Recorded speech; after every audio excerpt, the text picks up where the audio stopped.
নেতিবাচক ধারায় শেষ হয়েছে ঢাকা স্টক এক্সচেঞ্জের লেনদেন। সার্বিক সূচক ডিএসসি এক্স 41 পয়েন্ট কমে দাঁড়িয়েছে ৫,৬৩৩-এ। বেচা কেনা হয়েছে ৫৯৭ কোটি টাকার। লেনদেনে অংশ নেওয়া প্রতিষ্ঠানগুলোর মধ্যে দর বেড়েছে ৫০টির, কমেছে ৩১০টির, আর অপরিবর্তিত আছে ৩৬টির দর। এবার বাজারে বিশ্লেষণ শুনবো সিটি ব্যাংক ক্যাপিটালের। আজ দিনের শুরুতে মার্কেট ঊর্ধ্বগতি নিয়ে তার লেনদেন শুরু করে, কিন্তু দিন বাড়ার সাথে সাথে বিনিয়োগকারীদের মধ্যে প্রফিট টেকিং প্রবণতা বৃদ্ধি পেতে থাকে। ফলস্বরূপ দিন শেষে মার্কেট 41 পয়েন্ট নেগেটিভ নিয়ে তার আজকের লেনদেন শেষ করে।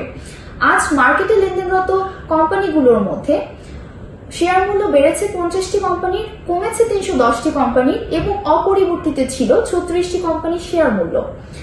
আজ মার্কেটে টোটাল টার্নওভার ছিল 598 কোটি টাকা। মার্কেটে গত সপ্তাহের এভারেজ টোটাল টার্নওভার ছিল 478 কোটি টাকা এবং চলতি সপ্তাহের 3 দিনের এভারেজ টোটাল টার্নওভার ছিল 550 কোটি টাকা।